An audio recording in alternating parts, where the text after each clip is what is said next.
Where does he get those wonderful rumors? What is up, San Antonio Spurs fans? Welcome to TSR Sports. A lot of rumors, of course, with the draft coming up about our Spurs, maybe trading down some players we may try to trade for, maybe sign a free agency, and a lot of stuff dropped over the last few days. And unfortunately, I was busy all day yesterday with friends. Actually, that's a good thing. And I want to talk about it today. Drop a comment down below. Any of these rumors that I'm about to talk about, would you like to see them come true? Or are there some that you're like, nope, don't want it to happen no matter what? Hit that thumbs up, like the sports channel, and subscribe for more Spurs content. Let's get into the first one. Some rumors starting to bounce around there that the Spurs are actively seeking to move up in the draft and are hoping to consolidate some of their picks since they do not plan on bringing 3 or 4 rookies into training camp. And I've talked about this before on Spurs videos. I wouldn't be shocked if they draft 4 guys, but I don't see it happening. Be shocked actually if they even draft 3 guys. It's just a lot of guys going to the G League, and well, we don't need more of that. Anyway, note that all 3 first-round picks would be on guaranteed deals unless they are stashed overseas. So that's something to factor into. That's going to eat up a little bit of cap here and there. Anyway, those two approaches likely go hand in hand, as any team willing to trade down in the draft would likely still at least 1 pick in return, if not more. So some of the trade proposals we have here, that's a more likely scenario. They talk about the Rockets. The Rockets looking to trade, but I just think the Rockets are going to want one of our best players, a young promising talents, maybe DeJounte Murray, maybe Kelvin, maybe Devin, and I don't know if I'm ready to move on from any of them yet. If the Spurs are, I'll support them in the decision, but I think a more likely type of scenario is what we see right here.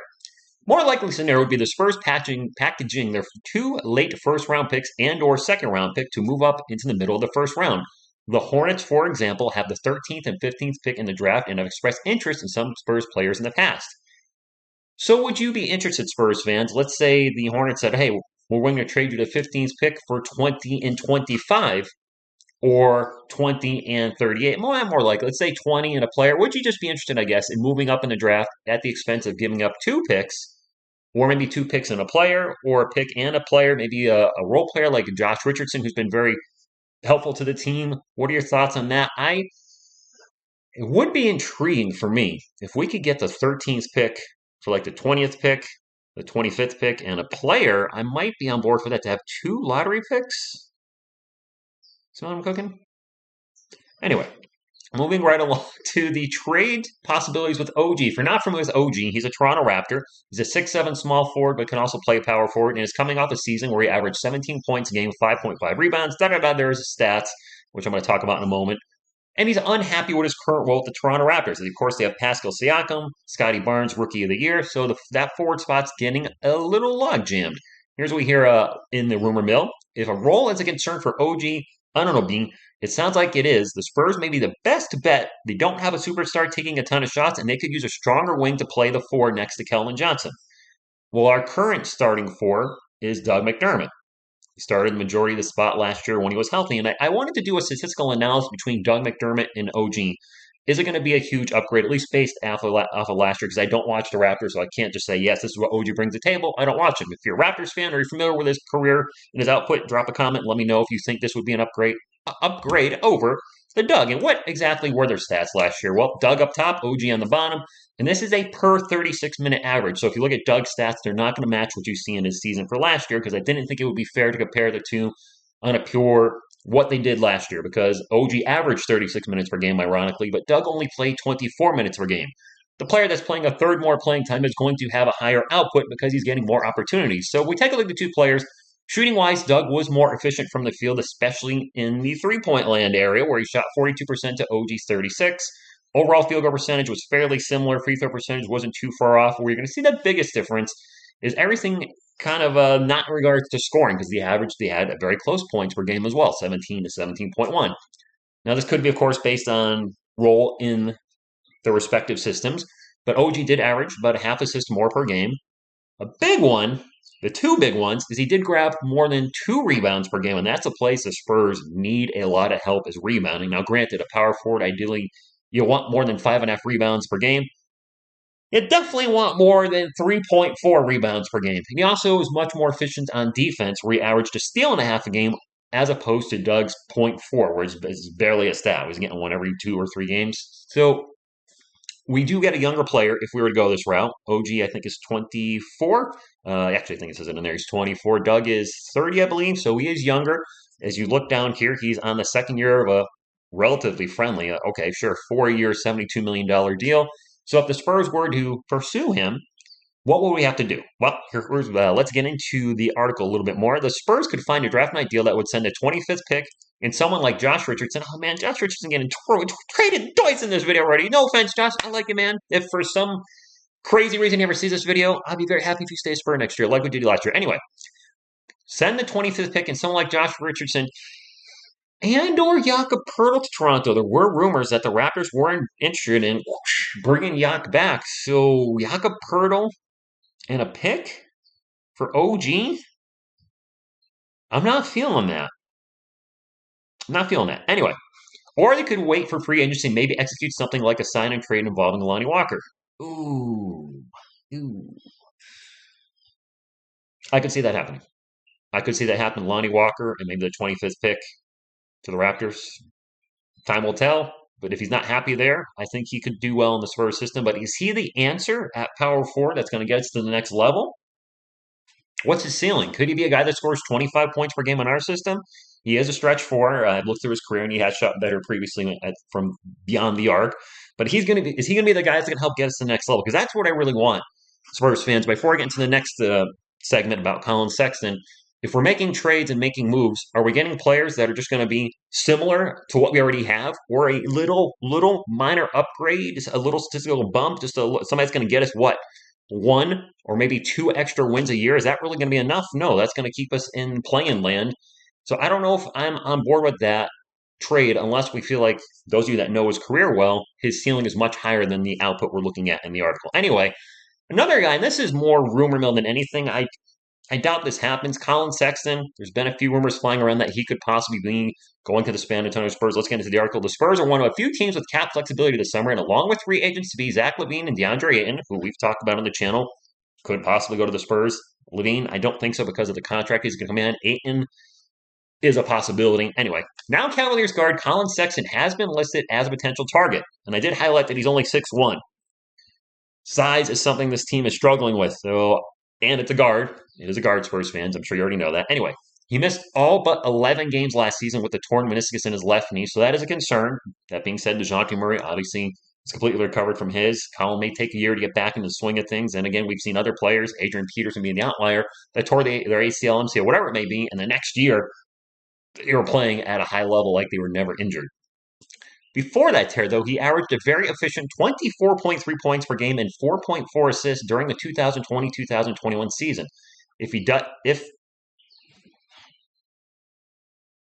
If doesn't command too much money, he could be a good get for a Spurs team that needs his scoring skills. This is from Pounding the Rock. Sorry, I make mistakes too. I think they meant if he doesn't command too much money, he could be a good get for the Spurs team. So that would give our backcourt DeJounte Murray, Collin Sexton. We would have two guys that could go for over 20 a night. My big concern, though, is giving up size. We're already getting crushed on the boards. If we were to run a starting lineup of DeJounte Murray, Collin Sexton, Keldon Johnson, Devin Vassell, who's been hitting the gym, and Jakob Poeltl, we're going to get annihilated on the boards even more. So I don't know if this is a move I like. It seems like it's strictly rumored, probably not going to happen. But I thought I'd at least bring it up. And is this a player that you'd like them to pursue for the right price? And even despite his being vertically challenged, so to speak, do you think he could excel in the Spurs system? And even though he's only 6'1", he could be a guy that in our system goes out there and scores 25 plus a night and gives us a legit guy that on a nightly basis can just tear it up. So I haven't followed much of his career, so curious to your thoughts on him. And one last thing I wanted to bring up. I had looked at this, I want to say a week ago, and I kind of brushed it off. But another one you mentioned in an article, and I was like, you know what? I mentioned the article. I'm sorry, I forgot the channel name, the subscriber. And I thought, you know what? Let's bring this up. I'm gonna have to move it around just a little bit because it's off center here. So let me just do this. All right. What do y'all think about this? The San Antonio Spurs received John Wall and the number 3 overall pick that the Rockets have been rumored to. Actually, not even rumored. I think they're willing to move it. The Rockets get Doug McDermott, who long term doesn't seem like he's going to be a fit with where we're going. Romeo Langford, always injured. The 9th pick, but makes sense. And the 25th pick. What do you think about that? And at first glance, I was like, No way, because John Wall is owed, as they say here, a staggering $47 million next season, making him virtually immovable. But we do have the cap room. I think we have like $25 million in cap space, and when you add on McDermott and Langford's contract, that would actually give us the cap space to be able to make this move. Now, we will not be able to sign any players in the offseason. You're not getting Zach LaVine, you're not getting Don Drake, you're not getting anybody. But we would still have the 20th pick. We don't trade Devin Vassell, which has been rumored a player that we might need to put in the trade packages if we remove him. And we still have that second round pick. So we'd still have 3 picks in this upcoming draft. 3, 20, and then the 30th pick. We're giving up 2 players that I don't think Spurs see long term. Wall would probably play 1 season for us and maybe leave or maybe stay. So number 3 overall pick, if we were to get a player like Paolo, I don't think I want Chet Holmgren. I would Paolo and Jakob. I'm just brainstorming like who we have a starting lineup of Paolo, Keldon, Jakob, DeJounte, and John Wall next year with Primo and Devin coming off the bench as the respective 6th and 7th man, and Trey Jones and whoever's the center of the week. It throws out some interesting options.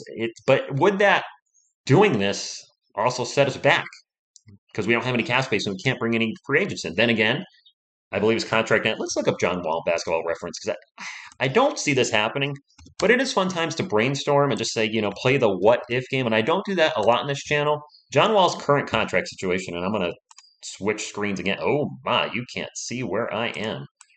There we go. John Wall. All in all, you're just a John with the last name Wall. All right, anyway. Wow, I was not ready to do this, but sometimes you got to wing it. All right, salaries, making some bling, man. All right, so 2022, 2023 is a player option. Oh, so he's not. Wait, so does that mean he could just peace out? Has he opted in? I don't know what's going on with him. Let's just say he is staying with the Rockets and his contract gets opted in. I'm just curious, Spurs fans, is this a trade you would entertain? Wall's injured a lot. I followed some of him when he was with the Wizards. If we could guarantee we get one of the is Chet Holmgren play power forward as well? His size concerns me. I know it shouldn't, but I feel like Paolo would be the nice fit with the San Antonio Spurs. I would obviously love Jabari Smith Jr. at the 3 spot. Is this something you would entertain, taking the risk? Like I think a lot of you would prefer, from speaking with you in the chats, the comments, you would prefer Jabari or Paolo as the primary. If we were to get a top 3 pick, you would like him on a team. If they're both gone, though, would you be okay with Chet Holmgren? I haven't followed a lot of Chet's career. I haven't followed a lot of the college guys' careers. I've only done, I've followed the guys that I've done videos on. And with us not having a chance at a top 3 pick as it looks right now, then there's no point in covering players we're not going to draft. I've looked into each player, but is this just closing a video like this? Would you trade those 2 players and those 2 picks for Wall and the 3rd pick? Because I think the Rockets are probably going to try to get out of that contract if they can, and we can absorb it. And this is one way it could happen. Not likely, but hey, at least I entertain the idea, create a discussion. And that's all I got today. So I want to thank you all so much for tuning in. And as always, go Spurs, go!